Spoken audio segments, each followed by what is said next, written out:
So we're starting a new section, 2.8. 2.8 has to do with solving inequalities. Now we've been talking about in 2.1 and 2.2 about solving equations. So what's the difference between an inequality and an equation? We already said that equations have equal signs. Well, let's first talk about what are inequality symbols. So one of them is this. Most of you know this. This is your less than. And of course, then you have the opposite, greater than.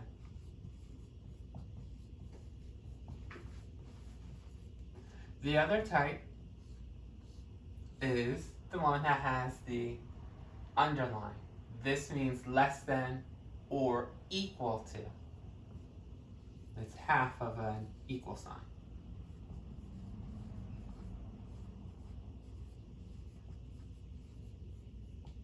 And of course, the opposite of that guy. Greater than or equal to. So there's going to be 4 of these on your test. These are going to be the ones that have not just an equal sign, but an inequality symbol. So one of these 4 symbols will be in the problem. Now, how does that change the problem? Not too much. In actuality, you would do almost the same steps. The simplifying, the labeling, the moving, and divorcing, just like you would do with equations. Now, the big difference is when you have an equal sign, most of ours were conditional. Conditional is a fancy way of saying that you got just one answer. X equal 2 or x equal negative 3. The problem with this is that we're going to have multiple answers that can make this a true statement. If we simplify this down, we're going to get y less than negative 6. And I'll show you how that we got that in a minute. But notice if you get an answer like this, there are multiple answers that would make this a true statement. So it's not that y must be 6 equals negative 6. This is saying anything that you can think of where y is less than negative 6 would make it a true statement. So we have multiple answers because think of everything that's less than negative 6. Such as negative 7, negative 8, negative 9, negative 10, negative 100, negative 964. You have so many answers. So when it comes to solving inequalities, not only are we going to talk about how to do solving, but because there's more than one answer, we're going to have to show you how to graph these things as well. Okay? So anytime that you see one of these inequality symbols, not only are we going to solve, we're going to graph, and we're going to write it in something called interval notation. Right? Let's take each piece separately. Let's just talk about solving inequalities, then I can talk about graphing after we solve this. So let's pretend we didn't know the answer. How would we get y by itself? Because anytime that you're solving inequalities or equations, your goal is to get the letter on one side and then the constant on the other side. Because we have an inequality symbol, we're going to treat it like an equal sign. This is what separates the left-hand side and the right-hand side. Remember, I always said look for the equal sign. That's where you separate the left and the right. Well, now when you have an inequality symbol, this separates the left and the right for us. The next step is going to be the same simplifying step that we have been dealing with. Simplifying always says look at one side of the equation at a time. Notice, do we have any parentheses? No. Do we have any like terms? Coefficient, variable, constant? No. So when you're done on this side, you ask yourself the 2 questions over here. Do you have any parentheses? No. Do you have any like terms? Variable, constant? No. Once you're done the simplifying step, then we're going to get to the labeling. Now the labeling step does change. So let's go over the notes that I wrote out for us for solving inequalities. So the first thing I said was this. Just like solving equations where the inequality separates the two parts, the left-hand side and the right-hand side, simplifying was just the same.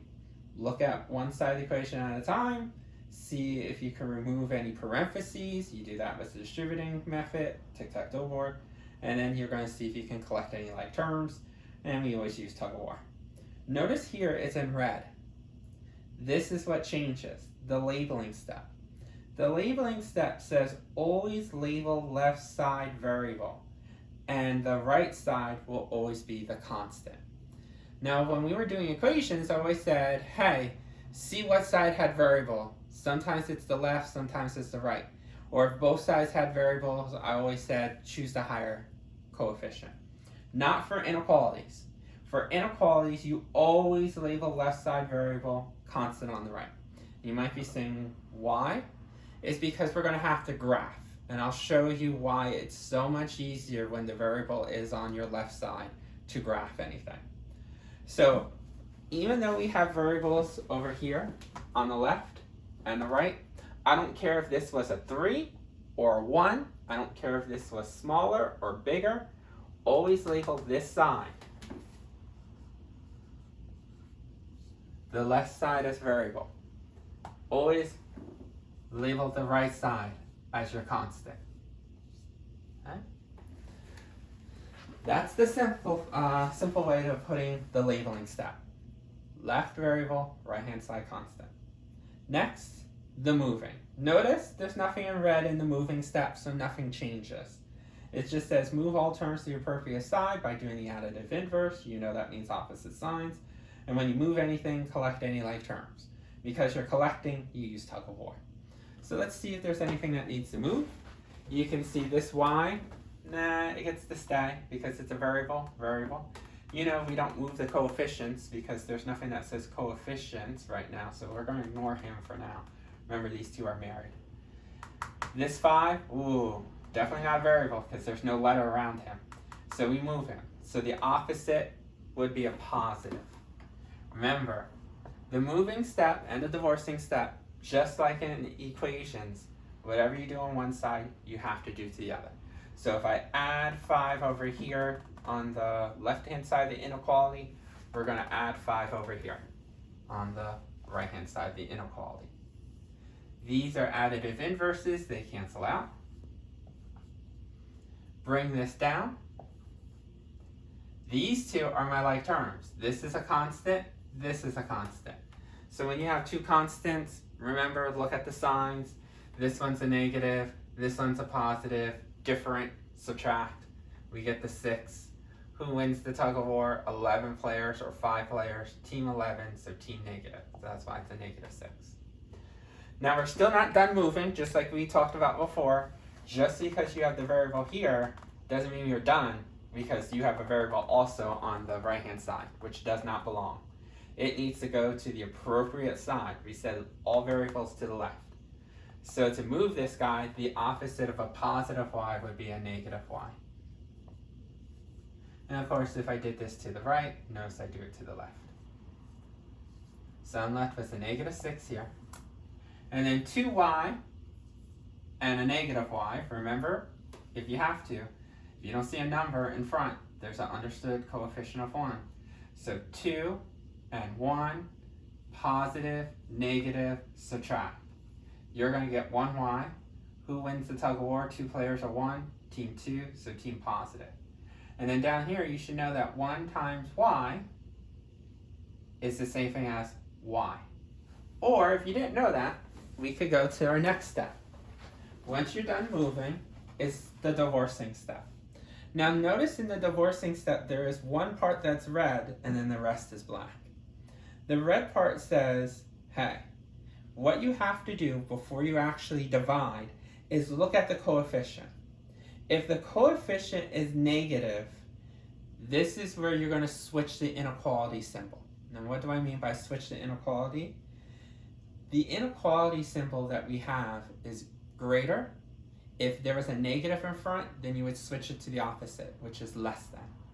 And vice versa. If it was less than and you had a negative coefficient, then you switch it to a greater. This is the tricky part for people to remember. So what you do is when you go to the divorcing step, you ask yourself, look at the coefficient. Is it negative? If it was negative, then you switch this to a greater than sign. But because it's positive, then we're going to leave it alone. So you're going to divide both sides by 1, and here you go, and you get y, and then negative 6 divided by 1 is negative 6. Notice it did not change because we had a positive. Okay? So this is where it gets tricky. Some people have learned that if you're dividing by a negative or multiplying with a negative coefficient, just switch the inequality symbol. I say just look at the beginning, because some people think, well, this is a negative. Why don't I switch here? Because again, it has nothing to do with the constant. It's only if the coefficient is negative. Now, this is an okay answer for us. Y is less than negative 6. But I hate to say that Alex, our computer program that does your homework and does your test, want you to write this in a different format. They call it set builder notation. Set builder notation is just a fancy way of saying these are all the solution. So the solution set, see how that's like a fancy curvy bracket? This is just basically saying your solution set is x's such that, see how that's a straight line? So you're always going to put whatever letter you're working with. So if it's x, then put in the letter x. If it's y, put in the letter y, whatever you're working with. You draw this line such that, then whatever the variable is, the inequality symbol, and whatever the number is. Okay? This is going to be a little bit easier in Alex because you'll see the set notation button. Just make sure you click on the set notation button. If you don't click on the set notation button and just put in our answer of y less than negative 6, they're going to mark it wrong. So how do I write my answer in set builder notation? Again, I need the squiggly parentheses, okay, or brackets. So that's our solution set. Since we're looking for y, put down the variable y, then that straight line. It stands for such that. And then this, you can put right here. Y such that y is less than negative 6. Okay? So it's this part, which is just a little extra. You have to put the y such that in these brackets. That is set builder notation. Okay? You probably have seen set builder notation before. Remember how we said no solution? Remember when we were solving problems that had the variables all disappeared and we could have 2 answers, no solution or infinite or all real numbers? Alex, for no solution, was using an empty set bracket. So you notice that when it's no solution, you didn't write in the words no solution. The computer didn't like that. You just put in empty brackets. Empty brackets means that there's no solution. There's nothing that will make this a true statement. And so you're introduced to that when you were doing those solving. Well, here, you really have to use it here. Okay? Now that we got this that we got this solved, let's talk about the graphing part. Graphing means that we're going to be graphing these on a number line. You should know a number line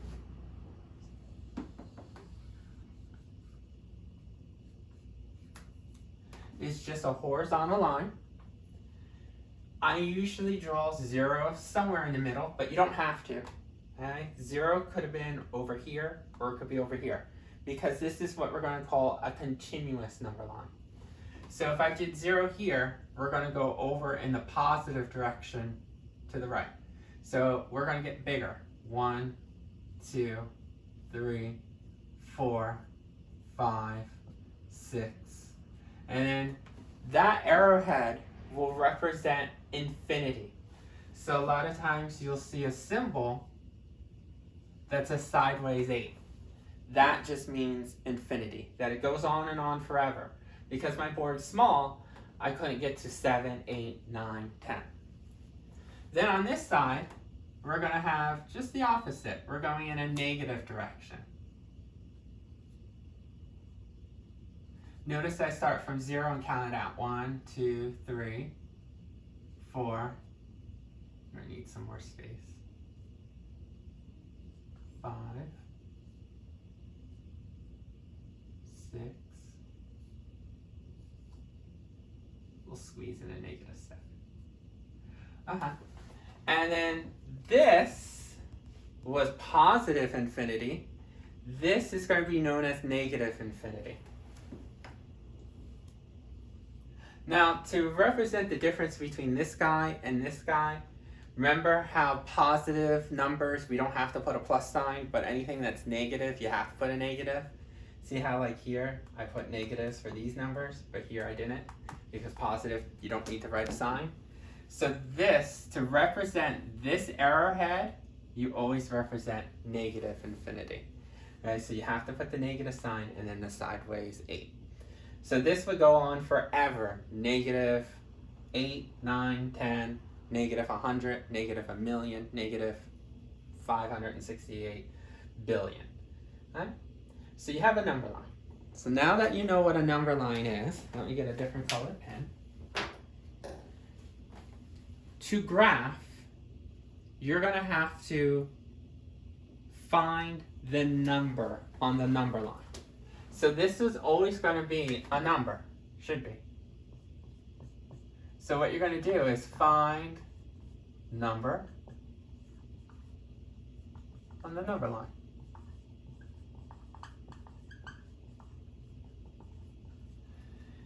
If you couldn't find negative 6 on your number line, you might have to stretch out your number line or maybe move. I should have maybe start 0 over here. And so I had 1 and then I had enough space to see it instead of being squished over here. You'll get used to it.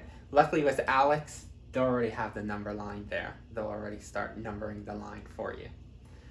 But if you were doing this in pen or paper, you could start 0 anywhere. So find negative 6. Not positive 6, but negative 6. Notice it's right here. Okay.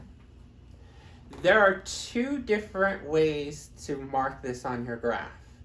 Some people have learned open circles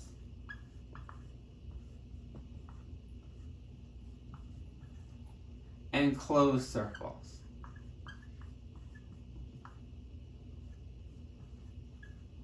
This is method 1. Okay. Open circles means that at negative 6, you can use an open set of, open, like a dot, not colored in, for either this symbol or this symbol. So if you see one of these inequality symbols, then you would use this as your marker on the graph. Closed circles, basically this is where it's filled in. Basically a dot or a circle, totally filled in. You use this when it has the less than equal to or greater than equal to. The second method, this is probably the newer one that you not have heard before, but I hate to say, some of your Alex problems will want it the newer method. This is where we would have open parentheses, and then some people call it closed brackets.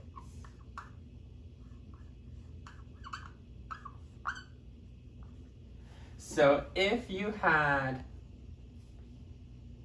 this symbol, a less than, then what we're going to do is we're going to use half of a set of parentheses. Now notice this half of a set of parentheses is opening up to the less than sign. If we had this symbol, a greater than symbol, then we would be using that set of parentheses. This will start making sense when we start graphing. See how this is pointing towards this direction, so it kind of says it's an arrowhead, open up in that direction. And see how this is pointing in that direction, it says open up in that direction. We do the same thing with brackets. When you have this symbol, we're going to see pointing towards this side, the bracket opens to that side. And when you have this symbol, we're going to have it open up to this. Okay?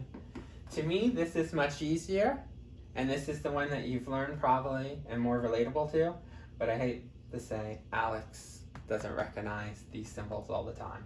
They're going to make you use these parentheses and brackets. So that's the reason why we had to tell you both. So at this -6, if we were doing this by hand, we would say, okay, notice that it's just a plain less than. We could use an open circle here. But since we're doing with Alex, we're going to have to figure out which one. So we know it's going to be one of these parenthesis symbols. Because this is less than, right? Notice it's pointing towards the negative side. We want everything to flow or colored in to the negative side. So we're going to use half of the circle, and notice we're going to use this part. So right at -6, normally I would do an open circle, but here I'm doing half of a circle because I have to do some shading. Notice it's opening up towards the negative side because I want to go to less than. Less than is a fancy way of saying go on to the negative side. Okay? On Alex, you just have to click on this side and it'll automatically color in the infinity symbol. Right? So you would need to click on the correct symbol and then click on what side to graph. This is considered graph because it says y is less than -6. That would be like -7, -8, -9, -10. Okay. There's one other thing that the questions are going to ask you to do. For the test, it's going to ask you to not only solve using builder notation, that's step 1. It's going to ask you to graph, that's step 2. But then the last thing, it's going to ask for not step builder notation, but interval notation. So let me explain interval notation.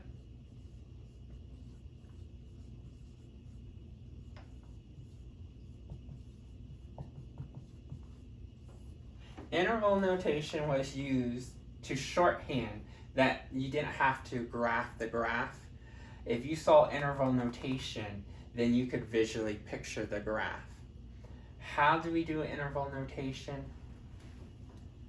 For beginners, I always said, you're going to graph it anyway. Once you graph it, interval notation is easy. What you're going to do is that you're going to have the smallest value, and you're going to have a comma to separate the largest value. It's always going to be small to large, okay? Don't write this backwards. Has to be smallest always on this left-hand side, largest on the right-hand side. And then we need to close these off. You're either going to use bracket or parentheses, okay? So you can kind of see where we got this set of parentheses from. It's because the computer wants you to learn interval notation where they use parentheses and brackets, not open circles and closed circles. So what's the smallest value?